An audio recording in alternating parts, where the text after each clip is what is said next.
their best tips and tricks to help guide you to becoming your very own B2B superhero. This week, I'm joined by Nick Phillips, Senior SDR at People Data Labs. Nick, how are you doing today?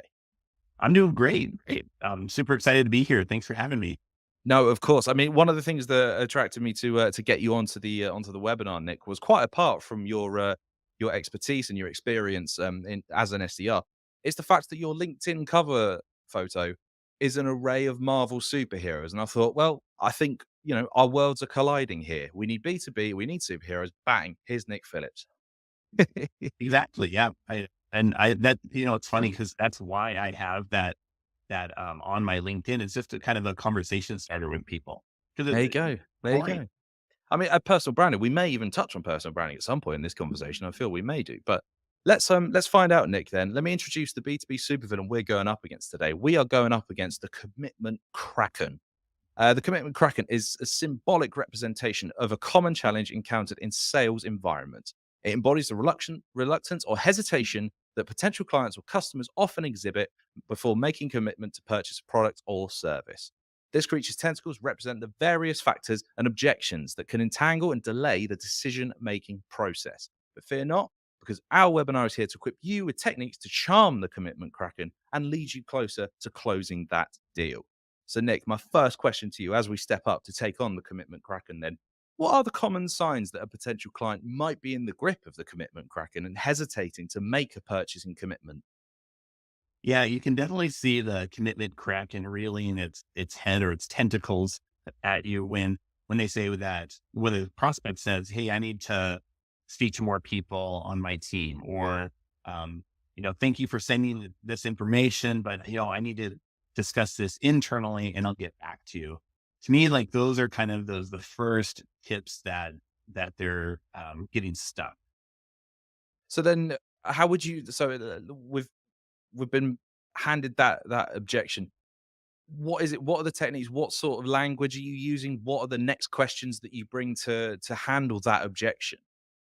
Well, it kind of goes just a little bit before that. So for me, it's knowing who should be on the call, first of all. Like if you like usually these kind of like the commitment cracking comes after like the demo, right? It comes after you've already discussed your product and the pain points, and they're actually thinking about, yes, let's move on with the test or a purchase. Um, but where you can get tripped up though is if you don't have the right people on the call. So maybe you have the right salesperson, but you actually need a product person that's going to actually implement it. That's when you would ask those questions in your discovery, like, "Hey, who else should be on this next call before we kick this off?" Um, because that kind of heads that question ahead of time where they won't say, "Oh, I need to discuss this with other people on my team," because you've already kind of answered that ahead of time. So I think preparing ahead of time to know who you're talking to and make sure we have all of the right people in the same room, preferably even during the discovery. So that way you're not wasting time with multiple meetings.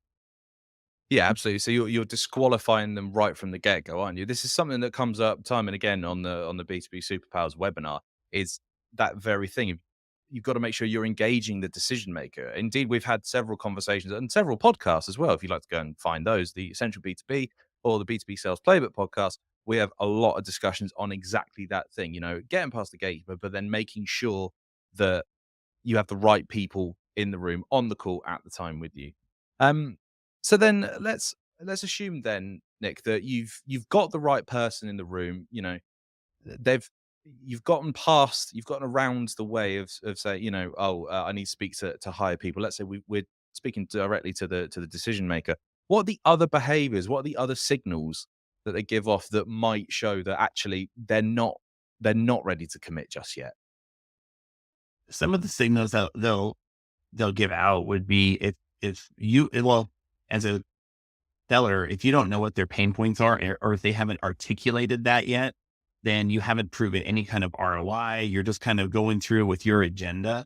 So this is where you need that Professor X type knowledge to be able to jump in there and find out, hey, I'm not going to assume I know what the problem is. Why don't you tell me? It's getting the customer to tell why they're taking this call, what problems they're facing, and then you can flip around and say, hey, this is how we can solve that. So I think that's definitely one way to push that objection aside. So that I mean, I very much appreciate, Nick, that you have committed to the superpower element of our webinar. I did, Mike Manzi is another one who brought up Professor X as well. So you're in good company. It would be great, wouldn't it, if you could, like Professor X, just read their minds, and then you don't have to do that. But you just go, right. Well, I know that this is a problem for you, so here's how our solution helps that. You know? Because then you're like juggernaut and you're just going through and, and knocking them down with your sales knowledge instead of actually finding out. Fantastic. So I feel like we're playing like sales B2B superhero top trumps at the minute. So that's fantastic. Well, now I'm going with the analogies because I am a big fan of Marvel and stuff. So now I'm just going to keep throwing out names for you. That's fantastic. No, yeah, you're very welcome to. That's amazing. Um, so let's just take it back a step then. How effective can I'm going to start that question again. How important then is building rapport with the person that you're on the call with then to get them on side? Because obviously, part of the Commitment Kraken superpower is the fact that it sows these seeds of doubt in our prospects' mind. How can you build rapport? How can you use storytelling just to sort of help, bring you a bit closer together to help you make that extra step forward? Yeah. I mean, building rapport is key because if they can't trust you, if they think that you're just a salesman that just wants to close a deal as fast as you can, they're going to see through that. That's where you do kind of need to have that kind of Emma Frost, white witch type, be able to influence them, but be real with them. Show like that you care about the product, that you care about a solution to their pain point rather than you're just trying to close this deal before Q3 is over so you can move on to the next. But building the rapport is important. They have to be able to trust you and you have to be your authentic self, not having your salesman's hat on all the time, but be your true self. And that building that rapport also carries through with them as being long-term customers too. I mean, what you've masterfully done, Nick, is actually you've brought up a superhero I know very little about. Emma Frost, White Witch. That one went slightly over my head, I'm afraid, but but no less, it was a fantastic answer to my question. That one. Um, what are the other objections that are raised by clients that who aren't showing they're ready to commit just yet? Because we spoke about one earlier at the very very start of our conversation about saying, "Oh, I need to speak to higher up." What are some other objections that you've come across? Well, and then time, that's always a big one too. Like right now, this isn't the best time. Why don't you contact me in 6 months? Like that's time is a big objection. And I suppose there's not is there what else what can you do about that one? Is there anything that you can do other than say, "Well, let's touch base in a certain amount of time." Perhaps it's a case of just going, "Okay, now's not the right time. I completely understand that. Let's meet up again on such and such a date, and we'll have another conversation." Would that be an effective way to handle that objection?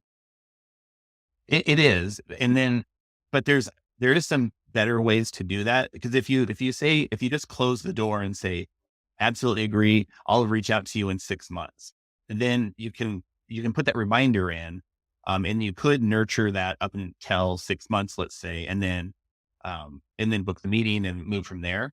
But kind of a better way or way that would use is, well, what's going to be different now, and at the end of 6 months, like what's the difference now, and what's the cost to you if you don't do anything now? If we're looking at ROI, like how much is this going to cost you in the end, at the end of 6 months, rather than just jumping in right now and pushing forward.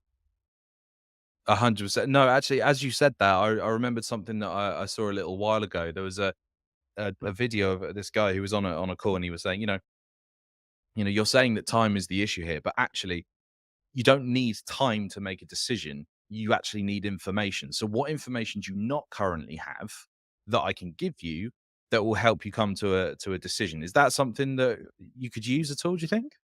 Oh, absolutely. It's a tenacity. Excuse me. It's that tenacity to move forward instead of just taking it at face value and just being kind of an order taker. It's that being creative and finding the urgency, like explaining that urgency to the customer rather than just waiting for them to come back in 6 months. It's something you mentioned just then. You mentioned, creating a sense of urgency. There's also the creating a sense of missing out. Is that what are the tactics that you could leverage to make them feel like, oh, we really need to do this? Like, what is that fear of missing out? How do you leverage that particular feeling? Yeah, like that FOMO is important because you want that urgency. You want them to feel like, wow, if I don't do this now, it's going to cost me so much at the end of 6 months. It's building that use case to where your product fits is a solution to the pain point that they're seeing right now. Um, if they don't see that, then maybe your discovery is a little off. It's in your discovery. If you're approaching a company and you're like, I know that this solution will just jump out to them. It might not, because you could be totally wrong. And they might already have a solution to that problem. But in that discovery, when you find out what their true pain points are, then you can address like, hey, if we don't do anything in 6 months, you're going to have the same problem Mm. reoccurring in 6 months. This isn't a sunken cost. This isn't, what is that opportunity cost for you to not do anything, and then just kind of leveraging that for them. And then, like, to your point, like building that FOMO and that sense of urgency for them to move forward, because it could be something simple, like they just need more information. They need to know a case study before they move forward with implementation. So something simple like that could get you that meeting sooner than 6 months. And then, how would you go about? Have you had much success leveraging customer testimonials, social proof, G2 badges, things like that? How does advocacy help to build a case to help convince someone? Yeah, absolutely. It's showing that, hey, we've worked with people in your industry and we've been successful. We've helped them be successful. This is how we did it. This is the other thing too, is that maybe you have a specific use case for them, but they actually could use something else. And then that's the nice thing about those case studies, is that there's multiple use cases, and that if anything, it could deepen your relationship with the customer, but it also gives validity and credibility Mm. to your product. 100%. We've actually we're looking at some G2 badges that are coming out at the minute, and G2 badges is something that we've always done particularly well with Lead Forensics, something we're very very proud of. So I'm sure that people working for Lead Forensics watching this absolutely lean on those advocacy pieces. You mentioned earlier as well, demonstrating a clear return on investment. What are some effective methods for demonstrating that when you're talking to a prospective client? Well, and then again, that goes into the discovery, finding out, what that pain point is, how you can leverage your tool to bring about that ROI. If you have a sense of, actual numbers, that's always a huge thing. Like if you know that their product costs this, and for instance, if you're a company that sells subscriptions by seats, then maybe you can say, hey, our product, you can increase the amount of subscriptions to companies by doing this. And then you can actually calculate the ROI. So instead of saying the average company that you're after has people that are signing up for your service, but we can help you get 10 people, then you can calculate that ROI and then be able to submit that kind of information so that their CFO can look at that and be like, oh, well, we're going to make this much more money. Like the ROI looks good on this. Yes, approve and buy your product. So another thing, so something I do want to ask you about, and it might be slightly controversial topic to broach, but let's say you're talking to somebody who you're trying to convince, they're sort of, I'm and they're not making a decision. Is there ever any appropriate use for offering discount at this point, or is that something that we wouldn't necessarily offer to a new customer? What are your thoughts on that one? I mean, discounts are just a tool, right, to help close the deal. Um, I typically don't do that early on. I try to build that champion, get somebody excited about the product so that they can talk about it positively internally, and then bring on those CFOs, CEOs. And then when it comes down to pricing, just find out if there is any pushback on it. Like if you're way out of the ballpark where your product is a 6-figure commitment and they're only in for a 5-figure, like that's a huge thing. But um, if you build the value and you build that ROI, then usually you shouldn't have to use discounts as kind of that carrot to move it along. I like to use discounts as um, towards the end of the cycle. If there's, if there's anything that we could kind of smooth the deal over that would maybe, hey, can you close this by the end of the quarter, maybe instead of next quarter, we can do this kind of a discount. Sometimes that's good just to kind of get that urgency and then get that commitment early on rather than um, right in the beginning where you're cutting the cost in the beginning and then you might have to do it again. Yeah, you don't want to go too early with it, I suppose, do you? No, absolutely not. You Well, and it lose kind out of yourself. and it can diminish the quality, right? Or the perception of quality of your tool or your Mm. product. If you're right off the bat cutting costs, you're basically saying, hey, giving you a cheap product now. So some people are willing to pay full price because they fully believe that this is going to solve their solution, their problem. And they're just ready to write a check right there because they believe that that price, it means quality. Yeah. Indeed, actually, I saw something on LinkedIn the other day, and it was a video of a chap who I follow for a while, and he was saying that he's been on a call in the early days, and the prospect was saying, so is your product the cheapest on the market? Why should I go with you? And he said, actually, we aren't the cheapest solution on the market. However, we think that our solution is so much better than the others that we're absolutely worth that investment. Yeah. And then to that point, you don't want to be the cheapest one, right? Because the other thing too is that there's it in your mind, you think quality and in quantity, or you think quality products. And if you're right off the bat saying, "Hey, we're the cheapest out there," Mm. why isn't everybody using you then? Like there's all these other things that come up into the prospect's mind. Like, well, if you're the cheapest, but you're not the leader in your industry, why not? Well, it's probably because there's a quality issue, and that's why we can cut our costs. So that's a road that you have to be really careful about pricing for sure. Absolutely. Yeah, it's a delicate handling in that situation, I think you might say. Nick, I'm wondering, do you have any sort of stories or real world examples yourself of when you managed to successfully convince somebody who's in the grips of the commitment kraken at all? Can you give us some insight on that one? Yeah. So I mean, I'm trying to think back. I did have a customer, a prospect, um, a little while ago where they did ask that question. Hey, I need to speak to more people internally. Um, Before we move on. And we had already done the demo. We had already done a bunch of stuff. I realized that, hey, I kind of goofed up and didn't have the right people on the call. So I did some pushback and followed up and said, hey, I totally understand that. Who else needs to be on this call? And it was a product person that wasn't on the call that they actually needed to lean on for our specific product because we are a raw data provider. You need an engineer or somebody to be able to implement it. And so they did an email introduction like, hey, this is the name of the person. I said, hey, great. Let's see if we can just have a quick 15-minute, maybe even half an hour short meeting before we move on and loop them in. And so what I was able to do is then get the commitment from the product person and then my champion, and then was able to get one of my data consultants and solution engineers on the call. And then they were able to talk about the nuances of the product. And then from there, we were able to move forward on it.